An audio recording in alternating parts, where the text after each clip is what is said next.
xibaar yu wér te wóor ca tàng ba abonnez-vous pour ngeen di mën di jot suñuy vidéo. daleen ak jàmm seen chaîne bi di Buzz 221 HD kii di Amadou Sall di akub avocat bu kenn dootu présenté ci réew mi di Sénégal bokk ci pôlu avocat wu Farba Ngom yi ginnaaw démb bañ bàyyee kii di Tahirou Sarr ba noppi daal di continuer di téye seen client bii di Farba Ngom kookee yëkkati na ay kàddu daal di xamal Sénégalais yi que ne li ni mel bu amee ci réewu Sénégal lenn rek moom moo ko sabab te moom mooy politique si li ni mel buñ sukkandikoo ci kii di Amadou Sall ne kii di Tahirou Sarr ak client bii di Farba Ngom ñoom ñaar ñëpp ci même dossier lañ leen téye woon ca pôle judiciaire et financier te ne charge yu ñu jëloon daal di koy gàll seen ndodd du woon lenn lu dul association de malfaiteurs blanchissement de capitaux ak détournement de deniers publics bu toll ci 125 milliards de francs CFA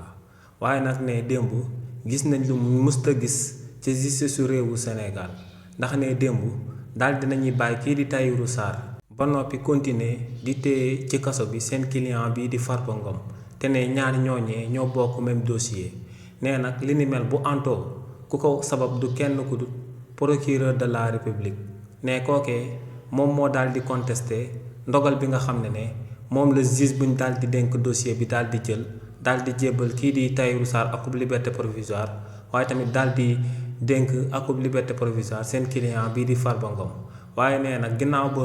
juge bi nga xam ne moom lañ daal di dénk dossier boobee amalee li ni mel ba noppi ne procureur de la république moom moo bàyyi Tahirou Sarr ne toppeetu ko dara waaye nag mu dem daal di sonk ndogal li nga xam ne moom la juge d'instruction bi daal di amal jëmal ko seen jëmm bi client bi di Farba Ngom daal di koy topp ci biir chambre d'accusation bu daal di nekk ca pôle judiciaire et financier nee nag lu leer ba am moom mooy que ne kii di Tahirou Sarr di seen client ngir mu daal di bàyyi ko ci kaso bi dina fa toogaat lu mu dee lu tolloog benn weer nee nag li ni mel lu ko daal di wundu du lenn lu dul politique ndax ne buñ mënee daal di bàyyi kii di Tahirou Sarr mu dem daal di ñibbi ci même dossier bi nga xam ne moom lañ toppee woon seen client bii di Farba Ngom ba noppi jàpp lu Farba Ngom ba tey daal di koy tëj ci kaso bi te kooku dafa daal di feebar ne volonté bu daal di nekk ci ginnaaw du lenn lu dul politique. xibaar yu wér te wóor ca tàng ba abonnez-vous pour ngeen di mën di jot suñuy vidéo.